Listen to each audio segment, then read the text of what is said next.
Ang ating kapaligiran ay isang napakagandang regalo na ating natanggap.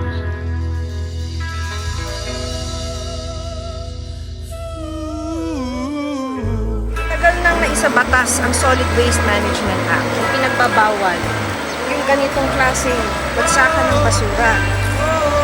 Pero hindi ito maayos na ipapatupad dahil hanggang sa ngayon, marami pa ring lugar sa ating bansa ang ganito ang tambakan ng basura.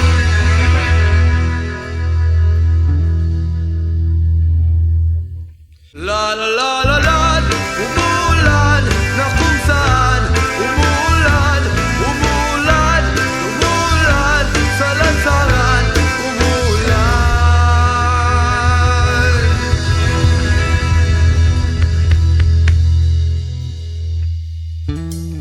Tapon, tapon, tapon nyo, basura nyo, itapon nyo.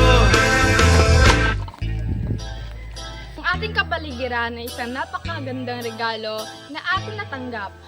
Ngunit, sa mga simpleng pangangalaga nito, ito ba ay ating napapangalagaan? Ang ugali ng tao ay nasasalamin sa kung paano niya pangalagaan ang kapaligiran, na sa mabuti man o masamang paraan. Sa panahon natin ngayon, atin nang napapabayaan ang kapaligiran. Madaming nang nakakalat na basura na nagiging sanhi ng sakit tulad ng dengue na karamihan ay nakukuha ng mga kabataan sa panahon ngayon. Sapagkat ang dahilan nito ay hindi pagtatapon ng basura sa tamang basuran, katulad na lamang ng mga taong nagtatapon ng basura kung saan-saan, kawalan ng waste segregation, at higit sa lahat, pagsusunog ng basura na nagiging sanhi ng masamang hangin na ating nalalangap. Ating problema sa basura ay mababawasan sa mga solusyon na pagkakaroon ng disiplina sa pagtatapon ng mga basura. Nasasalamin ang disiplina ng tao kung ang simpleng basura ay kanyang napapangalagaan. Pagkakaroon ng waste segregation.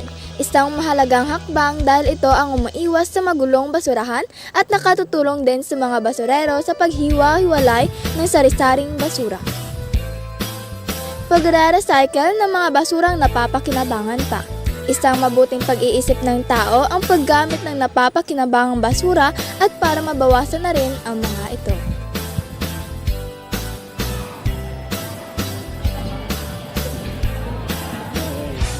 Basura ay tapon sa tamang basurahan para kapagsugan ay